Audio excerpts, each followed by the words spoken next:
In 2016, California wife and mother Sherry Papini disappeared for 22 days. When she was found, she told authorities a detailed account of being kidnapped and tortured. Years later, in a stunning twist, Papini pled guilty to making false statements about what happened to her, setting off a media firestorm. Now, for the first time, Sherry Papini is telling her side of the story and revealing shocking new information. Sherry Papini, Caught in a Lie, an ID documentary event, Monday, May 26th at 9 on ID. Set your DVR.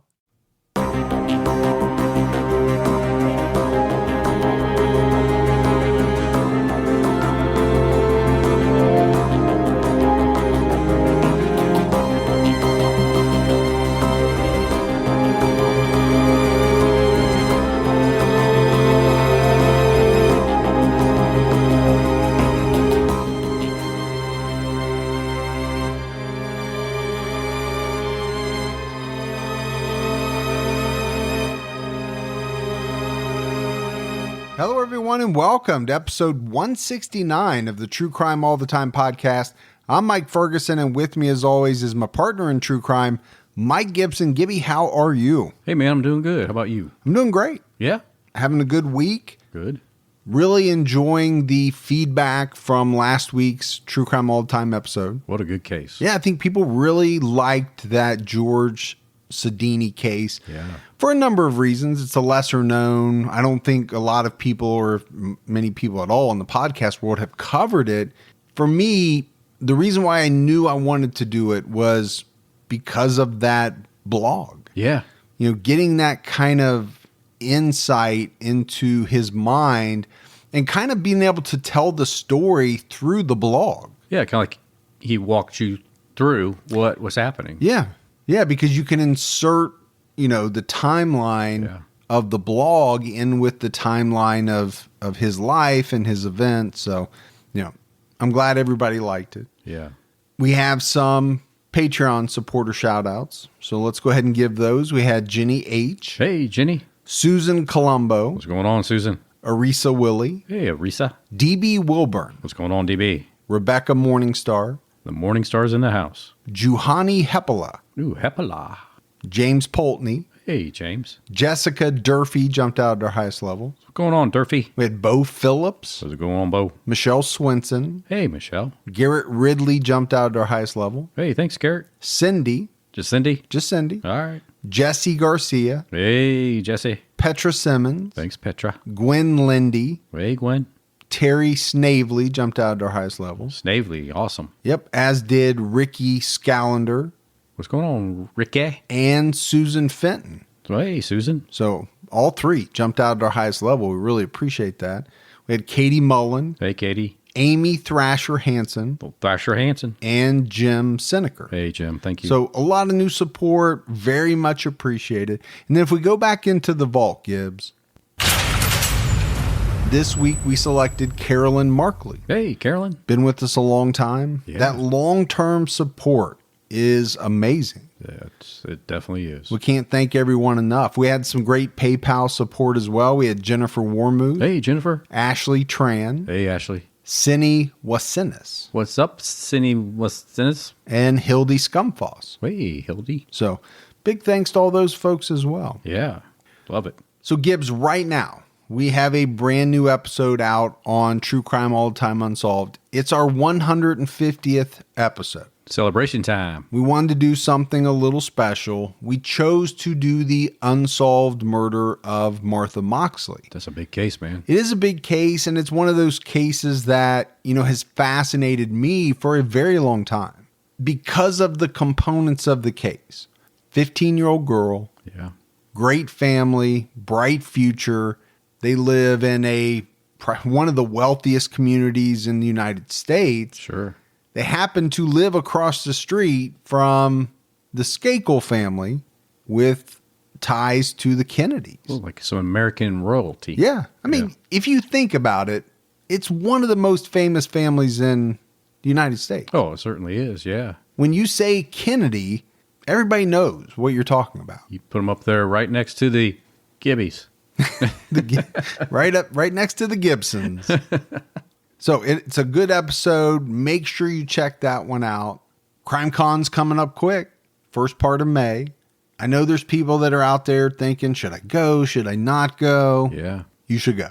Definitely go. If you're on the fence about it. If you are going to buy tickets at crimecon.com, just make sure you use our promo code TCAT20. Yeah. And you'll get 10% off your standard batch. Do it. I think on one episode, Gibbs, I said 15% by mistake. Correcting it now? Yeah, that was false advertising. I think it's 10%. 10%, yeah. All right, buddy. Are you ready to get into this episode of True Crime All the Time? I am. We're talking about a guy by the name of Jaacob Van Winkle. It's a long name. It is a long name. It's kind of a mouthful. Makes me think of the guy that sleeps by the tree or whatever. Rip Van Winkle? Yeah. Yeah. That guy. Because of the Van Winkle? Because of the Van Winkle. Okay. Yeah. This is also a guy that spells his first name in a way I've never seen before. It's a little strange. Jacob with two A's together. Yeah. Jaacob. Maybe it's Jacob. You got to really stretch it out. Yeah.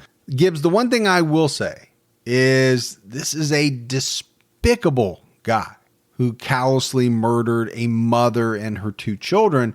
We're going to get into all the details. Right.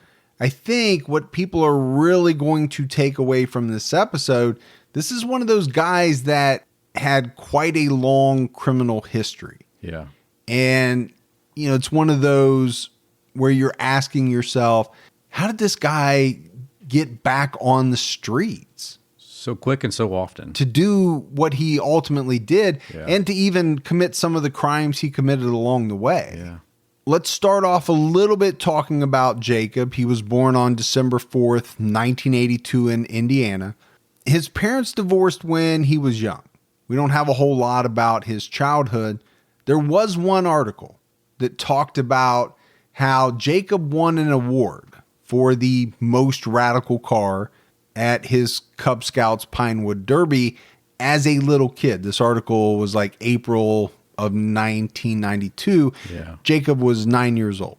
I did that. Do you remember the little Pinewood Derby? I was never in the Oh, you didn't do that. Cub did you? Scouts, Boy Scouts. I never went scouting. Oh, yeah. They give you this block of wood. Oh, man. I've seen it. Yeah. I had friends that did it, and I saw. I was over at their houses when they were working on it with their dads. I just never got into that. You just hope that the car made it, actually worked. I was never a uniform guy, I think. Weren't you? I think it's probably why I never really worked fast food. I just don't like wearing uniform. Till that one time at the post office. I didn't wear a uniform. Oh, you were one of those ones that didn't have to wear Nope. a uniform. No, I just wore shorts and a t-shirt. Yeah. Well, Got in my truck and that's what you still wear. and that's what I still wear. I haven't changed that much since I was 18, 19 years old. I mean, we think where we used to work, on days that when we moved to our own little office area away from the rest of the no corporation. bigwigs, yeah. You would come in with shorts sometimes. Heck yeah, why not? Flip-flops. I used to wear flip-flops. Yeah. But getting back to Jacob, right? He grows up. He ended up being a very big guy. I mean, we're talking 6'4", 200 pounds. And this wasn't a flabby 6'4", 200. This guy was in good shape. Yeah. Brown eyes, brown hair. He did tend to shave his head a lot. I think it made him look tougher. It can, with certain people, make you look a little scarier. Yeah. In his case, it did. In my case, it would not. It would just point out the fact that, there's a middle-aged guy shaving his head because he's losing his hair. Yeah, same here. If I shaved mine, I think people would get a laugh out of it. Look at that noggin on him. But the thing about Jacob was he developed some bad habits at a very early age. Got into alcohol, got into drugs when he was a teenager. When Jacob was 16 years old, this was in July of 1999, he committed an armed robbery and he got sent to juvie for 6 months. Well, there's the startup, the ramp up, here it comes. The first documented. Yeah. I mean, there could have been other things. Yeah. This is the first time that he got caught. Right. Probably. Can you imagine at 16? Going to juvie with some other really bad people. Yeah. Because, we talked about it the last few episodes of TCAT and Unsolved about people sharing cells and being in prison with other people. Mm-hmm. It's kind of like a little school. Yeah.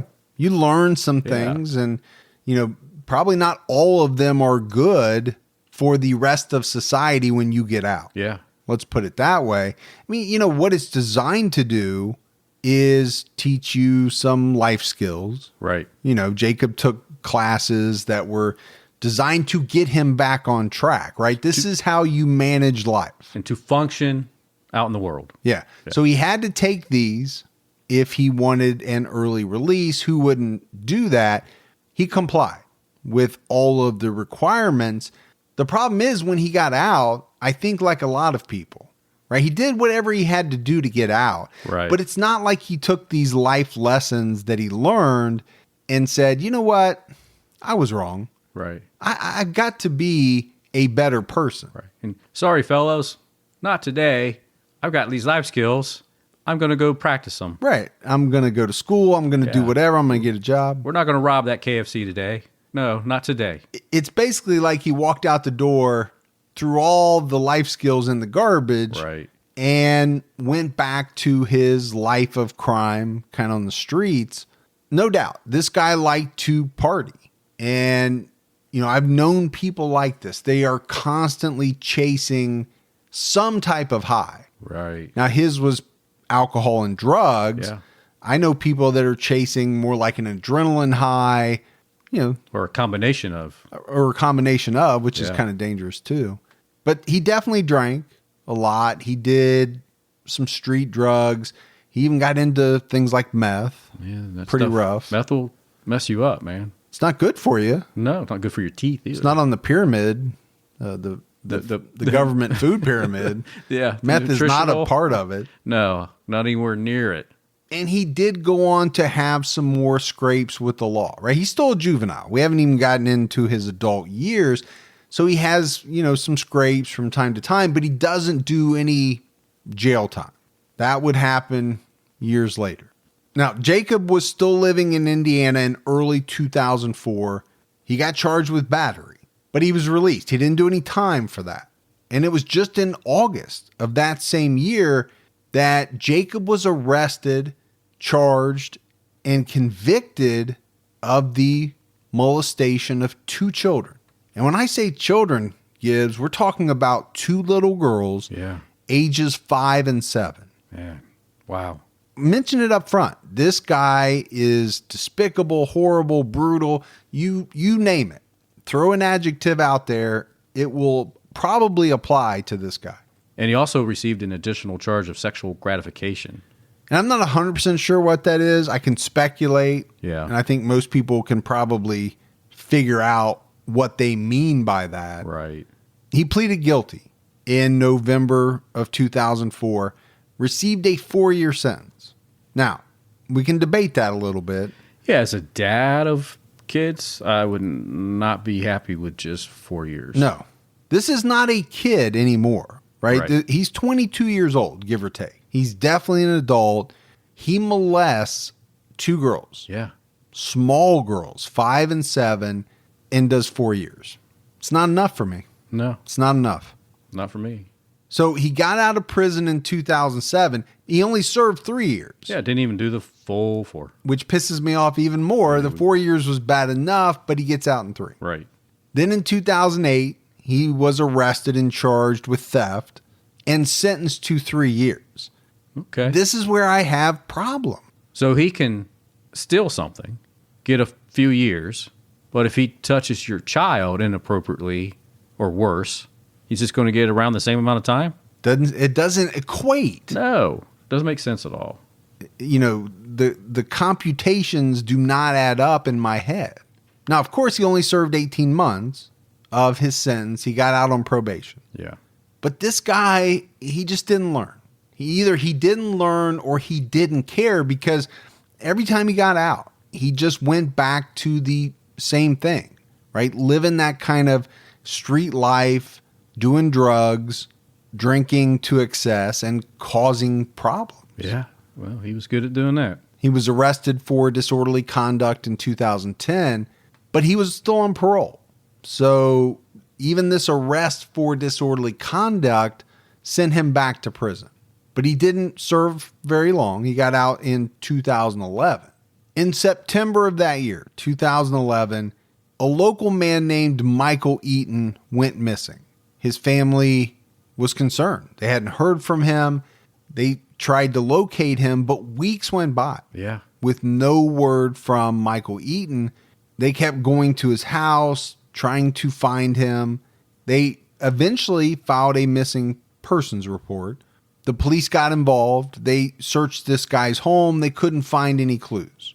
Come to find out that Michael Eaton had a roommate named Jaacob Van Winkle. Yeah. Police wanted to question him, but they couldn't find him either. Nowhere to be found.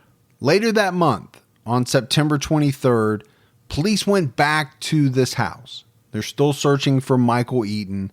And this time they had a report from the family who had been out there and said, something's not right. We smell a horrible odor. Yeah. And I think they had a pretty bad vibe as well. Well, it's one of those odors that you and I have talked about before. Yeah. It's very distinctive. So police get into the house. They get into the third bedroom, which was something like a storage room. And that's when they found the body of Michael Eaton. It was buried under some dirty clothes, trash, boxes, broken glass, name it. Must just been the dumping room for everything. Sounds like it. Yeah.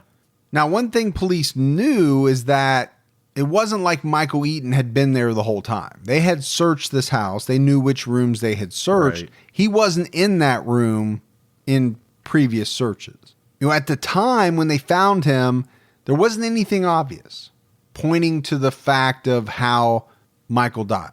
The one thing they knew is that they needed to talk to his roommate. Yeah, because, one, where are you? Why haven't you showed up? How come you haven't called us to ask what happened to your landlord/roommate? Well, yeah, it's not going to look very good to police, right? If you're the roommate, you're not worried about this guy that you're living with, you're renting a room from. You haven't seen him in weeks. Yeah. You just think, what, he went on a Tahiti vacation. Right. And then how does he all of a sudden end up dead in the third bedroom of the house that you're supposedly living in? Right. And how come you didn't smell this? Yeah, that too. When the coroner performed the autopsy and the toxicology reports came back, it was determined that Michael Eaton had died of a heart attack somewhere around September 5th is what they believed. And I think from this point, police knew, right, in their gut that Jaacob Van Winkle had to have known something. Either he was involved in this guy's death, or at the very least, he had to have found this guy, Michael Eaton. Moved the body. Moved it to where it was ultimately found. There's just no way that in that length of time, he wouldn't have known something. Right. But Jacob's missing. We mentioned that. And his mom reported him missing on September 20th. She told police that the last time she heard from him was September 3rd. And even then, she didn't talk to him directly. He left her a voicemail. It's a long time to wait to report somebody missing. But, I mean, this is an adult, so maybe, I heard from you on the 3rd in voicemail. I haven't heard from you for almost 3 weeks now. So, and we don't know what the frequency was of their communications. That's true. Maybe it was a once a month thing or a couple times a month.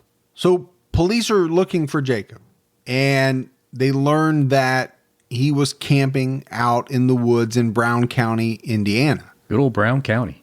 You ever been there? I don't know. What's in Brown County? It's got a little town there. It's kind of like a little Gatlinburg. People go there on the weekends. You never seen that? It's got like antique shops and... I might have been there. I don't know. It's not that far from us, probably. Cowboy hats and belt buckles and boots. No, I don't think I've been there. Okay. I think it's called Little Nashville. Well, actually, I think it's called Nashville, Indiana. I think people call it Little Nashville. Oh, okay. Because that would be kind of a cool name of a town, Little Nashville. Little Nashville. Police finally caught up with Jaacob on September 24th. I mean, they had put together quite a little manhunt looking for this guy. They found him hiding in the woods near his campsite. When they started to question him, Jaacob told police that he was worried that they would think he killed Michael. So when he found Michael dead, he moved his body out of the house for a period of time. Then he went back and got it. He brought it back to the house and hid it in that third bedroom underneath all that debris. This is his story. It's a lot of work. Then he went into the woods to hide because, as he said, he was afraid police were going to think that he killed Michael. First of all, that makes no sense to me. Now, it might make sense to somebody that's whacked out on alcohol and drugs 24/7, but to me, that makes you look much more guilty. Absolutely. Than if you were to just call the police and say, my roommate died. I don't know what happened. Well, maybe he had a hand in this, and he was worried because he was on parole. Well, there are definitely a lot of people that believe that is exactly what happened. That this was, even though it was ruled a heart attack, that this guy somehow played a role in Michael Eaton's death. And he thought, oh, I got to do something. Because why else do you need to move a body out and you need to move it back in? Why do you need to bury it? Yeah, why do anything with it, right? Yeah, just call the police and say, hey, I came home. My roommate was unresponsive. He's dead. Yeah. That's why it makes no sense. And that's why people think he probably had some type of, hand in it. Yeah. Don't let allergy season slow you down. Get common allergy meds for as little as $15 with GoodRx. So you and your family, pets included, can stop allergy symptoms before they start. GoodRx is free and easy to use. Just search for your prescription on the website or the app, compare prices, and get a free coupon to show your pharmacist. Save at over 70,000 local pharmacies nationwide, including Walmart, Walgreens, CVS, Publix, Kroger, and many more. Check GoodRx before every trip to the pharmacy to save up to 80% on both brand and generic medications. And did you know GoodRx rewards you for saving money too? Join GoodRx Rewards today and earn points every time you use a coupon. Remember, GoodRx is not insurance, but works whether you have insurance or not. And it could be your insurance copay price. I've been using GoodRx for years, and I can't tell you how many times I have saved money even with my insurance.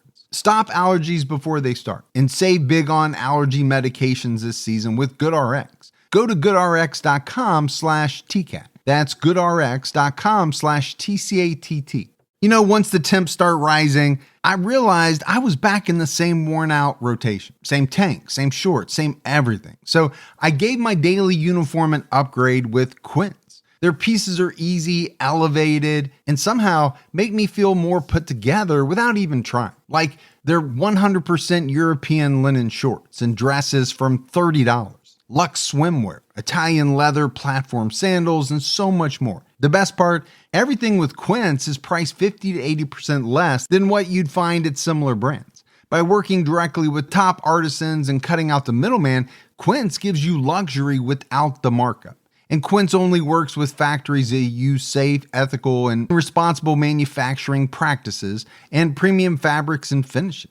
I'm getting ready to stock up on shorts for summer from Quince, and I know they're going to be amazing because everything I've ordered has been of the highest quality, and the prices are amazing. Treat your closet to a little summer glow up with Quince. Go to quince.com/TCAT for free shipping on your order and 365-day returns. That's QUINCE.com/TCATT to get free shipping and 365-day returns. Quince.com/TCAT.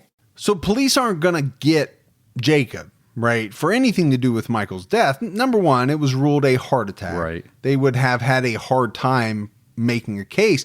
But what they were able to do was arrest him for violating his parole. He had failed to report to his probation officer, and he had failed to report his change of address. So he was returned to state prison, where he remained until the end of January 2012. It's not a long time. He was there like 6 months. Yeah. Not even. Well, at least he did some time. Yeah, he did some time. But if you go back and you look at this guy, right? He's like 28 years old now. Go back to when he was 16 and look at his record. It's pretty extensive. He spent a large majority of those 12 years in the penal system Yeah. in some way, shape, or form, got mixed up with alcohol and drugs at a very early age, got into robbery, theft, escalated into child molestation, and who knows how many other violent acts. Then, for whatever reason, moves this dead body of his roommate around. Yeah. It came out later from his family, and especially his aunt. I think his aunt came out and said, you know what? We're not really all that surprised by some of the things that he's done. Apparently, Jaacob Van Winkle started exposing himself, fondling himself in public at the age of 16. His family said that when he was 16 years old, police caught him in the act of exposing himself, playing with his, you know what, in a grocery store parking lot. Seems like a strange place to go at it, but makes you wonder about going to Kroger's or Winn-Dixie or whatever. What's that kid doing over there? I don't know. Don't look. I don't want to know. I don't want to know. So everything we've talked about so far, right? About 12 years worth of his life. It's been bad. Yeah. There's really nothing that we've said that has been redeeming to society at all about the life that Jaacob Van Winkle has led. It's almost as if he's a time bomb and he's ticking, and the ticking gets louder and louder. You can see the progression. Yep. He's progressing. His acts are getting more violent and more violent, and it won't be long until that bomb explodes. In 2012, just a couple of months after being released from prison, Jaacob decided to move to Colorado to live with his mom and stepdad. His parole officer allowed the move with the condition that he register with the local county sheriff as a sex offender and a parolee. Probably pretty standard. I would say very, yeah. You know? So Jaacob Van Winkle has gone from being a problem child in Indiana to taking his problems with him to Colorado. Yeah. We're about ready to see. You're welcome, Colorado. Here you go. He moves to Fremont County, moves in with his mom. He found himself a girlfriend, but she broke up with him after 1 month. Well, she realized, hey, you're no good for me, man. Didn't take long to realize that this was not the guy for her. The problem is she became pregnant during that very short relationship. So within just like 2 months of moving to Colorado, has a failed relationship, and his ex-girlfriend is pregnant. But Gibbs, Jaacob didn't take this breakup well at all. He was not happy. And he made the decision that he was going to get physical with his ex-girlfriend. And remember, this is a 6'4", 200-pound behemoth. Yeah. Yeah, he's a big guy. Yeah. And Gibbs, what is so strange about this, right? Never right to strike a woman. No, Never. No. But this ex-girlfriend later told police that she believed Jacob's reasoning for beating her was to try to convince her to come back to him. Yeah. What is wrong with this guy's logic? I love you so much. Let me beat you until you are convinced that I'm right. That I love you, and you will definitely want to come back to me. Right. She says no, as most women would. So he takes it a step further. He tied his ex-girlfriend's wrists together with shoelaces, held a pillow over her face until she nearly passed out, and then he told her that he would rape her if she didn't take him back. Well, that's how you get your girlfriend back. That must be the way to do it. So the beating didn't work. Yeah. I'm going to try this. Yeah, let me restrain you and then tell you. Threaten you with sexual assault. Yeah, after I nearly suffocate you. So obviously this woman lived and she was able to tell police what happened. Jaacob was arrested for assault, false imprisonment, and attempted rape. But somehow, with all his other priors and the fact that he was on parole, managed to plead this down to a misdemeanor count of domestic violence and received a whopping sentence of 18 months in the Fremont County Jail. Yeah, looks like a little mini vacation. For him, Yeah. he's pretty used to it. Sure. I'm shocked. I mean, literally shocked that with the record you already have and the fact that you're on parole, you beat a woman, tie her up, and threaten to sexually assault her, and you get 18 months. That's it. He Wow. got 3 years for theft. Yeah. Let's not forget that. That's true. So again, It's not these balancing out. They don't balance out, and it bugs me. After he got out of the county jail, this was late 2013, he moved to Cannon City, Colorado. This is about 115 miles south of Denver.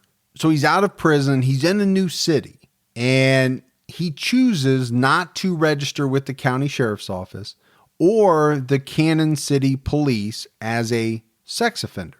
What he does do is get into a legal battle with his ex-girlfriend over custody of the child, who has since been born. So, of course, the courts will look at that and say, oh, you're such an outstanding citizen.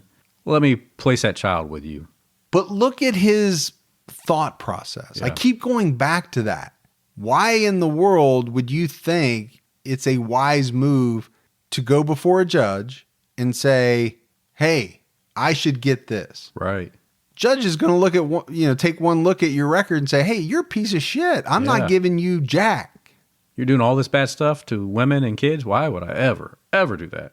Towards the end of 2013, Jaacob met Mandy Folsom, a 35-year-old single mother of 3 children.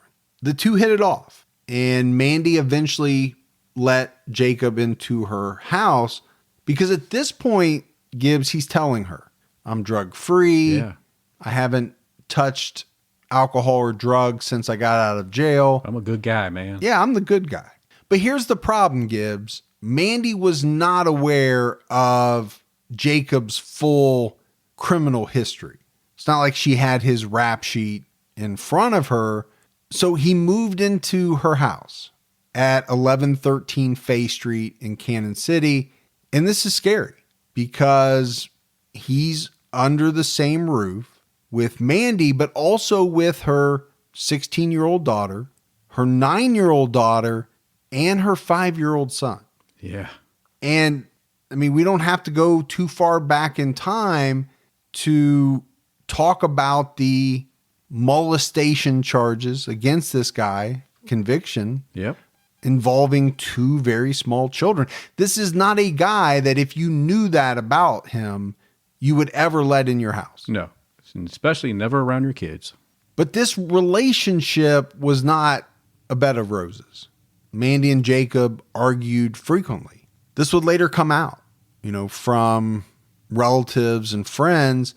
Friends also said that they noticed how Jaacob acted around Mandy's kids, and they didn't like it, especially the way he acted around her oldest daughter, her 16-year-old daughter. Her friends said that they also believed that Jaacob was doing drugs.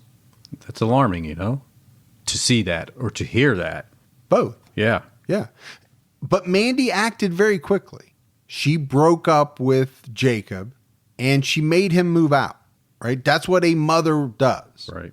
You find out that something's not right and maybe your kids are in jeopardy, you pounce. The problem is Jaacob won't leave her alone.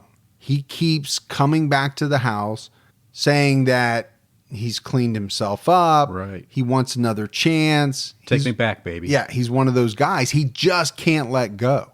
It was in mid-February of 2014 that Mandy told Jaacob, it's over. It's 100% over. Stop coming around. I'm not taking you back. Yeah. Leave me alone. But we know Jaacob Van Winkle historically has not taken no for an answer. He's proved that. Exactly. And he's not going to take this rejection well. No. Then we get to March 8th. And Gibbs, this is where this part of the story gets a little bit fuzzy. Somehow, Jaacob Van Winkle ends up inside Mandy's home on Fay Street. By his own account, he ends up sleeping in the basement that night. The problem is we don't know how he got in. We don't know who in the family knew that he was there. We just don't know. Right. Because as we're about ready to find out, there are people that are unable to tell that part of the story. The next night, March 9th at 8:10 p.m., Kansas City police received a call from a teenage girl claiming she had been sexually assaulted and that she had just been able to escape from her attacker, and also that her mom and sister were tied up in the garage. She told the dispatcher that the man was her mom's ex-boyfriend and he was drunk. He had been drinking all morning and afternoon. This teenage girl turned out to be Mandy's 16-year-old daughter. She continued to tell the dispatcher that after Jacob raped her, he asked her where Mandy's prescription pills were and he took some. This is when Jacob passed out and the 16-year-old daughter was able to get loose and escape to the neighbor's house to make this 911 call. Police arrived on the scene along with an ambulance. The 16-year-old girl was sent to Thomas More Hospital to receive care, and she was given a sexual assault exam. What she told police was that on the morning of March 9th, Jaacob Van Winkle walked into her bedroom around 9:30 in the morning and asked her to come down to the basement with him. She said no. He came back later at noon and was much more aggressive. He told her that she needed to help him with the TV in the basement. She decided to see what was wrong with the television, Gibbs, I think because she wanted this guy just to leave her alone. Yeah, just figure what's the problem so you can just stay away from me. She didn't want anything to do with this guy. She said as they were walking down the stairs to the basement, she could smell the alcohol. She could tell that he had been drinking a lot. Once they got to the basement, she said that he grabbed her from behind and put a kitchen knife to her throat. He tied her hands behind her back with shoelaces. He bound her feet with packing tape and shoved a sock in her mouth. Then he used the packaging tape to hold it in place to essentially gag her. Right. And that's when he sexually assaulted her. She said that Jacob told her he had a gun and that he had no problem using it. He also said he had no problem killing because he had killed before when he lived in Indiana. Interesting. Kind of goes back to Michael Eaton, Yeah. possibly. Gibbs, I can only imagine the horror that this 16-year-old girl went through. Oh, what a nightmare. It had to have been a nightmare, but then she started to be very concerned for her family Right. because she doesn't know where her mom is. She doesn't know where her younger sister or her younger brother are. She asked Jacob, where's my family? Well, he tells her. Yeah, he told her that they were tied up in the garage. Jaacob Van Winkle cut the 16-year-old girl's feet free, cut the binds from her feet because he wanted her to take him to her mom's prescription pills. We already talked about it, but This is her telling the story of what really happened. And her mom always hid the prescription pills because that short period of time when Jacob did live there, she had to hide them because she was concerned that he was taking them. So she had her own little stash of where to put her prescription pills so Jacob didn't take them. So she took him to where the pills were. He took some. He made this girl lay on the bed in the bedroom, and he began to sexually assault her again. This is when he passed out. Yeah. And this was when she was able to escape from him, right? Her feet are free, so she can get up. She can run out of the house. She made it down the stairs and out the door to the neighbors. The neighbors let her in. This is when she made the 911 call. Can you imagine being the neighbor? I can't imagine any of this. No. But to your point, it would be very startling Yeah. to have a 16-year-old neighbor girl run up to your house, ring your doorbell. You think, okay, I don't know who this is. Right. You open the door and she's gagged. Yeah. Her hands are bound. I'm assuming no clothes or limited clothes. she's in bad shape. Yeah, it's not for good. sure. You would be startled, to say the least. Now we need to go back to the Fay house, right? Police are on scene. They enter the house to check on the mother and the two other children. The door's open because this girl had fled. Right. Police located Jaacob Van Winkle on the second floor in a bedroom. His boots are laying on the ground next to the bed. There's a knife inside one of the boots. Police check the rest of the house, and Gibbs, this is when they discovered a nightmare. Oh, yeah. They found the mother, Mandy Folsom, lying on the floor of the basement bedroom. Her hands were bound with packaging tape above her head. They next located Mandy's 5-year-old son, Mason, lying face down inside the crawl space opening with a large amount of blood around him. The 9-year-old daughter, Marissa, was found on her bed with a sock in her mouth taped around her head. Her head was extremely bloody, and she was covered in several blankets. Gibbs, all three, Mandy, Marissa, and Mason, had been murdered. They had been stabbed to death after being tortured. But it wasn't hard, right, for police to find their suspect, and they arrested Jaacob Van Winkle. 31-year-old Jaacob Van Winkle was arrested. He was just arraigned in court. He's facing charges of first-degree murder, kidnapping, and sexual assault. Police say it happened last night around 8 o'clock in the 1100 block of Fay Avenue. That's in the northwestern part of the city. KRDO News Channel 13's Bonnie Silkman was there for Van Winkle's first appearance in court today. She joins us now live from the home where it happened with new information in the case. Good afternoon, Bonnie. Good afternoon, John and Brittany. We just saw Van Winkle handcuffed in court. He was read all of his charges and the possible penalties that could go along with those charges. The maximum being the death penalty, the minimum being life in jail without parole. Now, as for his relationship with his family, it turns out he was actually staying in the family's home that's just down the street here. The sheriff says he was a good friend of the mother. And as you can see, it's still a very active situation. The police are still investigating and the caution tape is still up. Now, police tell us that it all started last night when they received a report of a sexual assault by a teenage girl. The teenage daughter then ran away from the home to a neighbor's house. She is the only survivor. Police say when officers got to the home, they found 3 people dead: a 5-year-old boy, a 9-year-old girl, and their 35-year-old mother. Police tell us they arrested Van Winkle in the home, and they say they haven't seen anything like this happen in Canyon City for decades. Gibbs, I imagine police in that city hadn't seen anything like that. Yeah. And if they had, it had been quite a long time. I think in that city, they're used to housing people like that because they have that big prison there. But I don't think they're used to having their own residents go through something like that. The actual crimes occur in that city.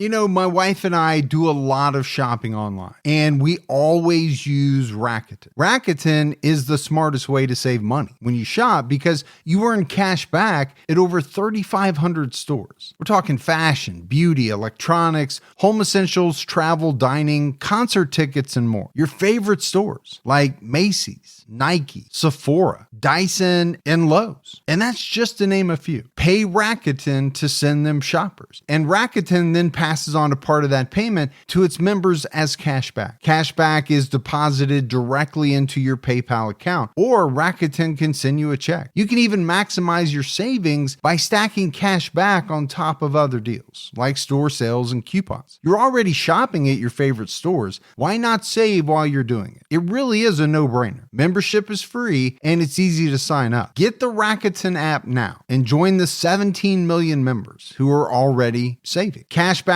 rates change daily. See Rakuten.com for details. That's Rakuten. Your cash back really adds up. Hey folks, see if you've ever had this problem. You're trying to eat a little healthier, but you're in the grocery store aisle, you're looking at packaging, nutrition labels, and they're so confusing, you don't know what's good for you and what's not. Well, this is why I love Thrive Market, my go-to online grocery store for getting all of my healthy essentials delivered, and I don't even have to leave my couch. Finding better options for the whole family is easy with Thrive Market's Healthy Swap Scanner. Just scan a product and it instantly recommends healthier swaps. This is how my wife and I found our new favorite snack, IQ bars. Sometimes I eat one in the morning with my coffee, sometimes just later on in between meals. They also have so many on-site filters that make it simple to shop by the needs of everyone in the family. Maybe you have someone who needs gluten-free food, somebody that has a peanut allergy. Well, no more scouring ingredient labels when you can just filter it all on Thrive Market. My wife and I often use the high protein filter to stock up on things like Sieti chips. Ready to make the switch? Go to thrivemarket.com/TCAT for 30% off your first order, plus a free $60 gift. That's THRIVE market.com/TCATT, thrivemarket.com/TCAT. I think now's a good time to talk about the victims. Mandy Lynn Folsom was born on May 30th, 1978 to Don Wassell and Jimmy Stotler in Colorado. She graduated from Cotopaxi High School, then worked with her mom, doing accounting and payroll services. Before her death, Mandy had just completed courses to become a nurse's assistant. She was a member of the Elks Lodge, and this is a place that she went with her kids quite frequently. Yeah. They had a lot of fun events together at the Elks Lodge. It was said by friends and family that Mandy loved her kids very much. They were her entire world. The same also went for her pets. Mandy was known for helping people in need, and she took in stray animals, helping them whenever she could. She loved being outdoors. She loved camping. She was a huge fan of the Christmas holiday. As are you yourself. I am myself. Yeah. Mandy's mom said that the two of them talked several times a day. So obviously they were very, very close. Yeah. I think a lot of mom and daughters are that way. Well, I think if you're a mom, you hope that that's the type of relationship you have with your daughter. Yeah. It may not be like that at certain points in time, as they're growing up, but you hope as they become an adult that that's the type of relationship you have. Mandy's daughter, Marissa Lynn Stotler, was born on October 27th, 2004. Family members said she was made up of, quote, what one would put an angel together with, and said that she had long, beautiful hair and glowing blue eyes that affected those around her. Marissa just loved everyone. She was a very loving person. She loved her pets, her family, especially her brother, sister, and mother. She was a jokester. She enjoyed pulling pranks. People said she was an amazing storyteller. But she really loved to wear her Easter dress, not just on Easter, all the time. So much that that's what she was buried in. She just loved that Easter dress. It was her thing. Now, some kids are like that. Some kids, get into like a Halloween outfit. Yeah. And they just want to wear it all the time or a princess dress or Superman cape. Superman cape. Mason Lee Kaufman was born October 21st, 2008. He too was a loving kid. He loved big trucks. He loved Spider-Man, his family, his sisters. He had just started kindergarten. And, really Gibbs, this is a 5-year-old kid. At the time that he died, he was just starting to experience life outside the home. Yeah, to start really to understand some things. Right. The world was starting to open up. He was exploring and starting to understand how things work. Family and friends said that he had an infectious smile and an irresistible laugh. He loved to play youth football. The services for Mandy, Marissa, and Mason were held on March 15th, 2014, followed by a graveside service at Fairview Cemetery. You and I like to focus on victims. Sure. When we can, because let's face it, a lot of the times their stories get pushed aside. They do. Because the focus is often on the killer. The news does it that way. I mean, that's what grabs people. Yeah. I just never want to forget, in this case especially, 3 people lost their lives, a mother, 2 very small children, and also can't forget that a 16-year-old girl Went through hell. Went through hell. That's a perfect way to say it. I was trying to grasp for something to say, and I think that's perfect. And has to live with that hell. Yes. Not only what happened to her, but what happened to her family. Yeah. She lost her entire family, her immediate family. But now I think it's time to jump back to the case. We know that police arrested Jaacob. The day that they questioned him at the police station, Jaacob told police that he did go to the house the night before. He said that he watched a movie with the two younger kids till about 10:30 p.m. Then the kids went to bed. He said he hung out until about 1 a.m., watched some TV, and then he left the house to go over to a buddy's place to get some meth. Got to get your meth. Well, you do have to get your meth, but it's strange to tell the police that you went to go get meth. Yeah. Conveniently at 1 o'clock. Now, maybe by admitting the fact that you went to get meth, you might be thinking the police are going to say, hey, why would this guy tell us he went to go get meth? Yeah. Unless he really got meth. Unless he really got meth. Well, one reason you might say that is because you don't want anybody to think that you murdered these three individuals. Right. He then told police that he returned to Mandy's house around 3 a.m. and that when he walked into the home, he saw the dead bodies and he freaked out. But he said he didn't call the police because he was wanted by police and he didn't want to go back to jail. We heard that story from him before, haven't we? We have. But he wasn't done, right? He's got some explaining to do. He went on to say that he decided to move little Mason's body to this crawl space. And as he was doing that, he found a bloody knife, wrapped it in some sheets, and tossed it in the crawl space too. That just seems like a weird thing to do. Well, what's running through my mind is, okay, number one, why are you telling police this? Right. How are you going to explain your reasoning behind your thought process of why you felt you needed to move this little boy's body in the crawl space? Now, the one part of it I do see is trying to explain maybe why your fingerprints or something like that would be on the knife. Right. It's because they found him, I wrapped him in a towel, but the rest of the story just makes no sense. He then told police that he covered Marissa in several blankets to hide her body so that he didn't have to look at it. Okay. I mean, we know this guy's full of it. Right. But I'm just gauging his stories one by one. That one doesn't seem as off the wall as why he would move little Mason's body. Yeah. But now he's got to deal with the 16-year-old's accusation. And basically what he does is admit to it. He says that, yeah, he talked her into coming downstairs to help him with the TV. He bound her. He sexually assaulted her. Now, he tried to claim that she didn't resist him. And I hate to say this, Gibbs, but he tried to make it sound as though she was a willing participant and even enjoyed it. Yeah, that's messed up. He's messed up. He is. He's very messed up. And his thought process is so off the wall that he probably knows he has to admit to certain things, but he's going to try to wiggle his way out by changing some of the details to make it look like it wasn't as bad as it was. This was more consensual than not, is what he's trying to plant in the police's mind.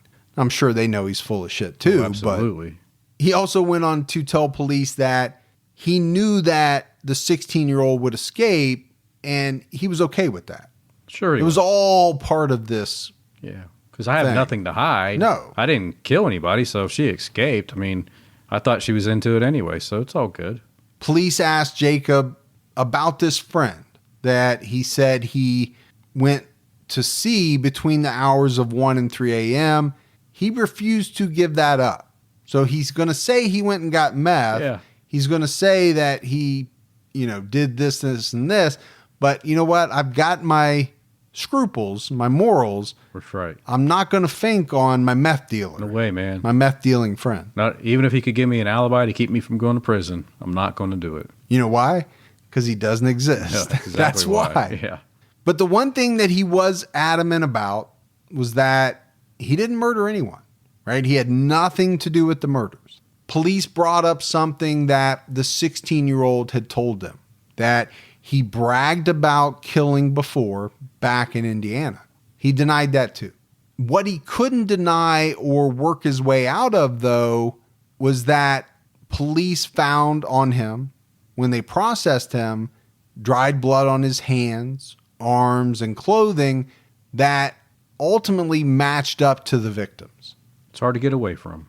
It is. That's why you weave that story he tried to. That is another reason, right? You know you have something on you, so you've got to make up a story that has you in contact with the victims. On March 20th, police filed charges against Jaacob Van Winkle. He was charged with 14 counts of murder in the first degree, 6 counts of sexual assault, 2 counts of child abuse resulting in death, 2 counts of second-degree kidnapping, 1 count of assault in the first degree, 1 count of sexual assault on a child, 1 count of sexual assault on a child by one in a position of trust, 1 for unlawful sexual contact, and 1 for sexual contact on a child by one in a position of trust.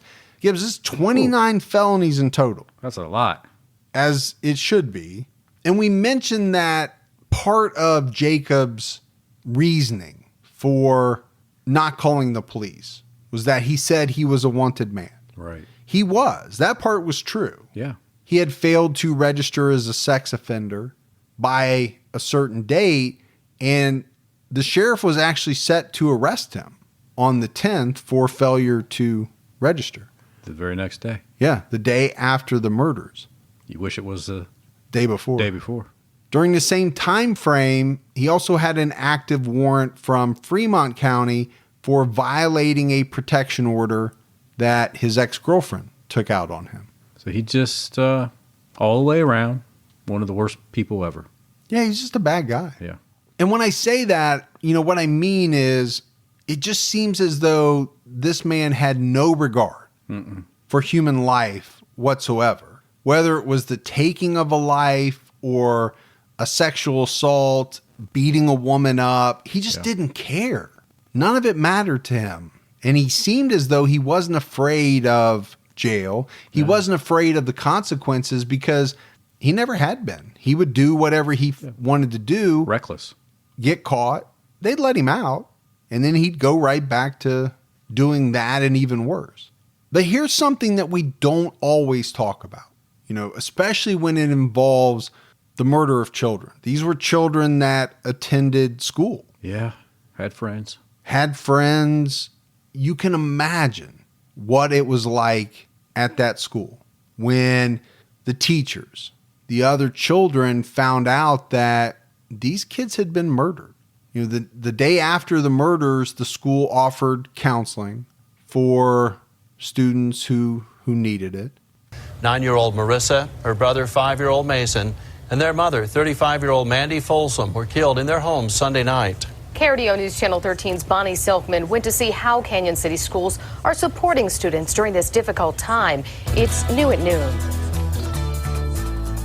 That's what the little girls are thinking is, she was here, now she can't come to my party. She can't have a sleepover. And so it's very difficult. It's something 9-year-olds shouldn't have to hear, that their classmate and friend isn't coming back to school. I don't think you're ever fully prepared for this. It's a tough situation. As professionals, we're trained in crisis intervention, but truly I don't think you're ever really prepared for it. This is Marissa's school. Inside, many are feeling confused and uneasy.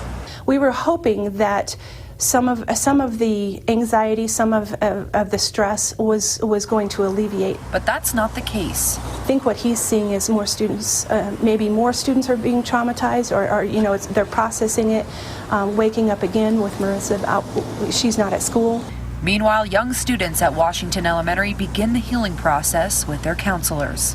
We were working with a group of about 6 little girls who were classmates of Marissa's.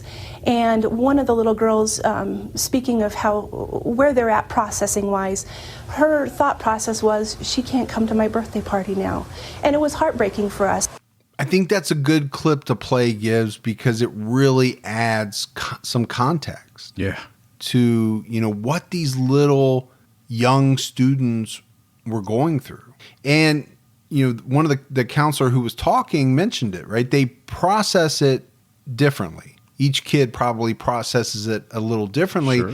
One of the girls hadn't fully processed it and was thinking, oh, she can't come to my birthday party. Yeah. Not really, I'm never going to see her again.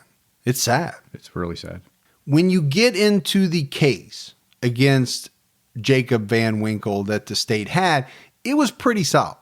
This guy was not going to get away from the murders and, all of these charges against him.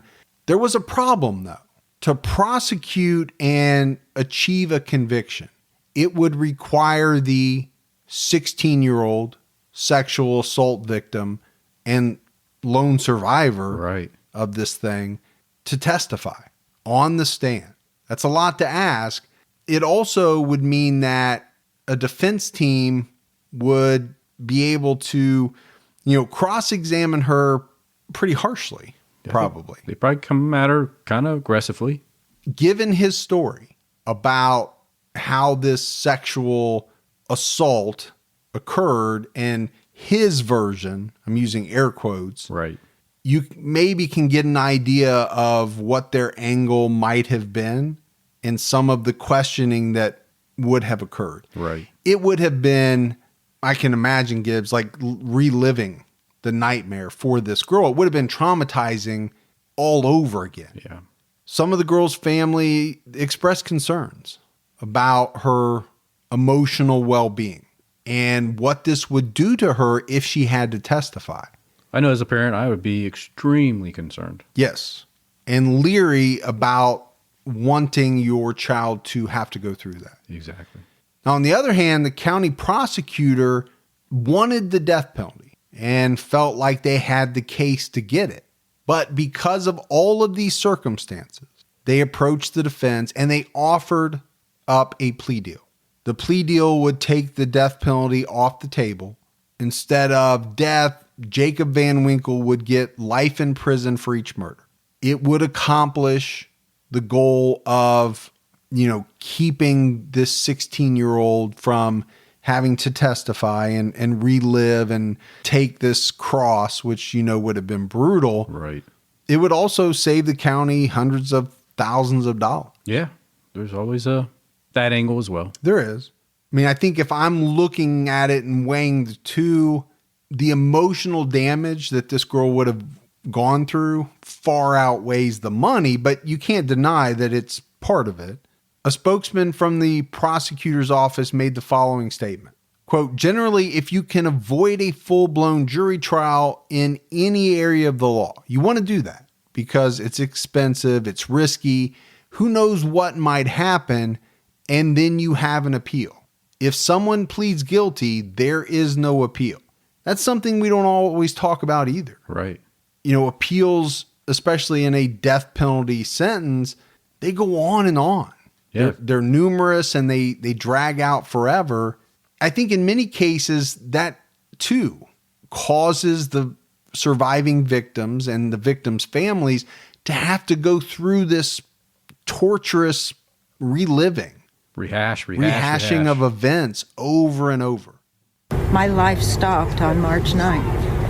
That was my best friend. Mandy was. Those kids were everything to me. But Van Winkle's conviction came as a result of a plea deal, with the death penalty off the table. Even if we were to seek a death penalty as a sentence, the chances that that execution would never actually take place, as we've seen in other cases of this nature, the chances of an individual actually being executed being very low.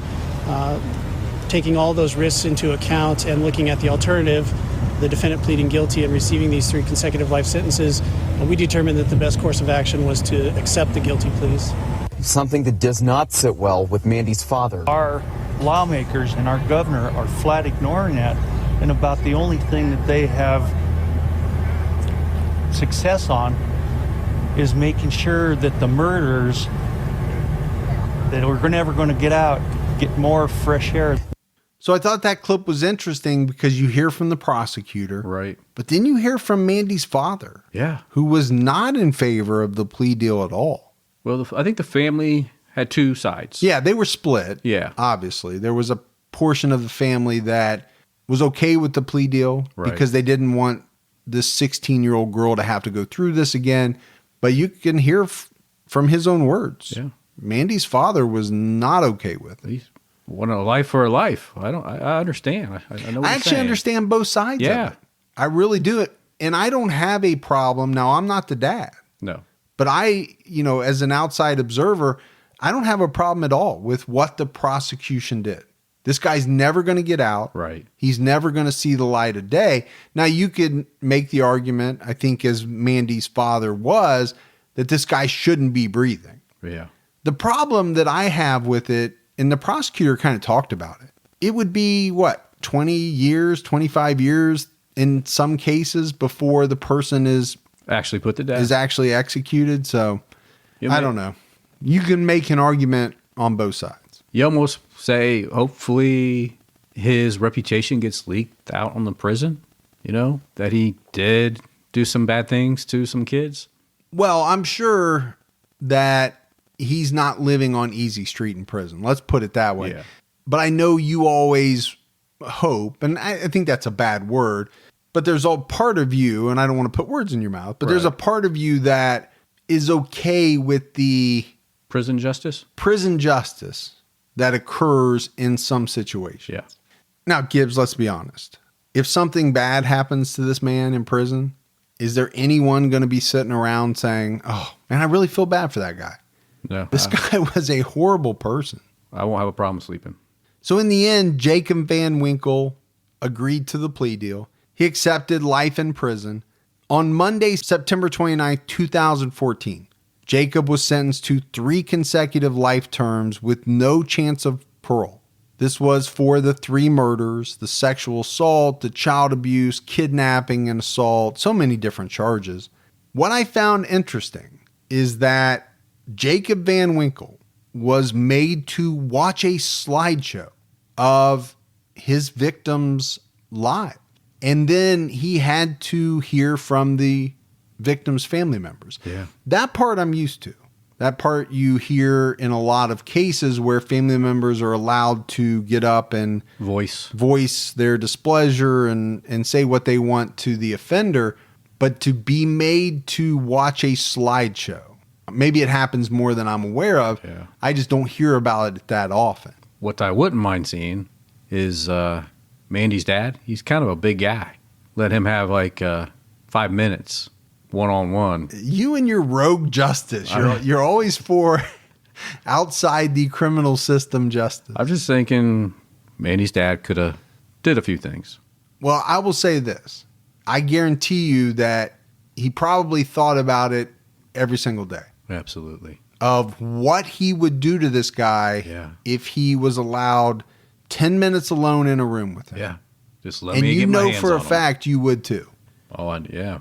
Well. You'd rip somebody's head off if they hurt your family. As you would too. Yeah. Mandy's dad and stepmother, Gibbs, I know they at one point were looking at moving out of the area. Mandy's mom was looking to do the same thing. I don't know if they have or not. Right. I think it would be hard. It would be hard. A lot of memories. Yeah. There'd be too many memories in that area. I could see the need to, move away. And that would go for the surviving daughter as well. My heart really goes out to her. Absolutely. For everything that she's gone through and everything that she'll have to go through. Yeah. In, processing and working out things that, will probably stretch on for many, many years. Yeah. But that's it. That's the case of Jaacob Van Winkle. Like we mentioned, horrible guy. I think what I really take away from this case, and I do take it away from quite a few, unfortunately, is the issues he had at a fairly young age, the warning signs were there. And they were more than warning signs. I mean, he was literally convicted a number of times. Some, sexual molestation of kids. Those are bad things. I get the thefts and I get the drugs and I get all that. Right. Those are warning signs, but to not take the sexual molestation of kids more seriously than it was. And it just seemed as, throughout the years, as he got older, he never changed. No, I actually thought he got more cavalier. Yeah, he got more cavalier. He got worse, obviously, because it culminated in murder. Yeah. But to me, this was just a guy that didn't care about the consequences, or the consequences never outweighed his need to want to do X. Whatever it was, he felt that he needed to do. And not wanting to give him any excuses. I just don't know the impact of meth on somebody as well. When you use meth, what does that do? Well, it's not good. No, it's not good. I just don't know how it plays on that. Does it? I mean, I think drugs affect you or they affect different people in different ways. But at the same time, I think there's a lot of people that are probably doing meth that aren't out molesting kids. Right. So aside from the drugs, I think he also had, something going on with him that was, I'm going to do bad things and whatever happens, happens. Yeah. I'm not worried about the consequences. And now he doesn't have to worry. No. Because he'll die in jail. He will. He'll never get out. Maybe sooner than later. All right, Gibbs, we got some voicemails. You want to check those out? Yeah. What's up, guys? It's Will Vetter out in Buffalo, New York. But I was listening I'm literally in the middle of episode 110, Clifford Burns, and I freaked out when you guys said it was in Niskayuna, because I'm originally from Schoharie, which is this real small town outside of Albany, and I'm super familiar with Niskayuna, and I had to chuckle when Gibby was like, oh, you gotta, rake the snow off of your roofs because, your roofs will cave in, and it's so true, and we get so much snow out in Schoharie, and moving to Buffalo, everybody's like, oh, you guys get all this snow, and it's nothing compared to being out in the valley. But I just wanted to give you guys a huge shout out. I can't decide whether or not I'm Team Mike or Team Gibby, because you guys complement each other so well. There's no Gibby without Mike, and vice versa. And you guys just rock, and you get me through all of my days. And I drive literally like 1,000 miles a week between all of my jobs, and you guys get me through all of that, and I don't mind spending the money on gas as long as I can listen to you guys. So, keep your own time ticking. I give you all my love, and I can't wait to hear more from you guys. So, peace out. All right, appreciate it. That's awesome. We weren't lying about having to shovel the snow off of your roof. Get up there and get busy. I've done it. Hi, T-Cat fan. My name is Rose, and I live in Kansas. I'm calling to tell my big sister, Carolyn, in Oklahoma, happy birthday. Her birthday's on Monday, and I got her something much for her birthday. So I thought she'd like to hear it announced from you guys. Stay awesome. I've started your podcast from the start, so I've been enjoying it, and she's been listening while she crochets. Thanks, guys. Well, happy birthday, Carolyn. Yeah, happy birthday. Big listeners. We appreciate it. Gibbs, she's probably crocheting right now as she hears her name, and she's like, oh my gosh. Maybe making you a t-shirt, crochet t-shirt. How do you crochet a t-shirt? I don't know, but it can be done. That you're going to wear in the summer? You might. You like that kind of thing. You like to feel the breeze. Hey, I'm not the one who wears fishnet in my second job, so let's just put that out there. Nothing wrong with a little fishnet. Hey guys, this is Chris living in Okinawa, Japan. I listen to your podcast, love it, it's really fun. Thought I'd show you an international one about a guy named Issei Sagawa. He was a piece of garbage a Japanese guy who went to France as an exchange student, killed a French woman, ate her, but then his father got some lawyer that got to say he was criminally insane, brought him back to Japan where they decided he wasn't insane, and then he became a bit of a celebrity thanks to Japanese TV. The way the Japanese TV was competitive, there was a certain time and place, but because of that, he became a celebrity. He's written books. He's still free. He's old now, but still alive. But just thought that was something you guys might want to look into. And I hope you do. Okay, bye. Yeah, Sagawa is a messed up dude. He's definitely on the list, and we have not gone out to Asia yet. We have not. We've been talking about it. Yeah. But, with our pronunciation skills, I don't know. I mean, you got your sushi skills and names down. Sushi. But that's about it. Mike, Gibby, this is Nick in Seattle. Hey, wanted to say I've been listening to about 4 to 6 year episodes a day since I found you guys, getting close to caught up, but absolutely loving it. Your guys' research and presentation is amazing. With that being said, I wanted to throw out an episode suggestion. It's Dr. Linda Belford Hazard. Well, she wasn't a doctor. She called herself one, but this woman was absolutely sadistic. She essentially starved, robbed, tortured, and then murdered a lot of people and got away with it for a very long time. And these people actually paid her to do it under the ruse that her treatment was a cure-all for any and all disease. It got so crazy that the locals actually started calling her wellness center Starvation Heights. There were stories of people wandering down the road that looked like Holocaust survivors trying to get away from this woman. She killed in multiple states, and she even went over to New Zealand at one point. Been completely obsessed with this case since I found out about it. It'd be awesome to hear your guys' take. Again, really appreciate what you guys do. Love the podcast, and stay safe. Keep your own time ticket.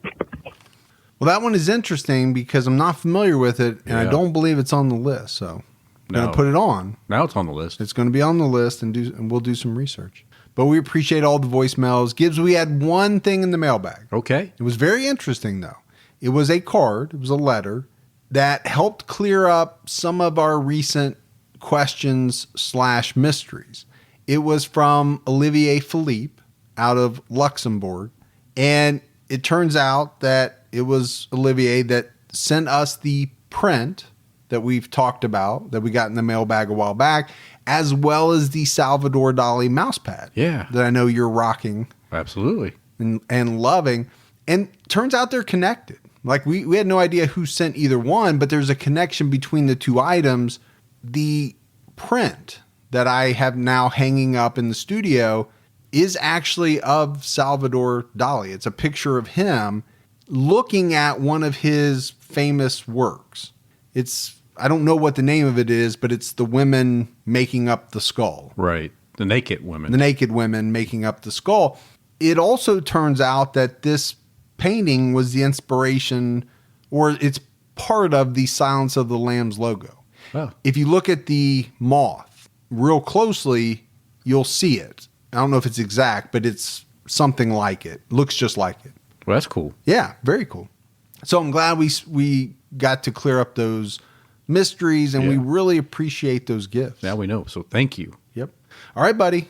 That's it for another episode of True Crime All the Time. So for Mike and Gibby, stay safe and keep your own time ticking.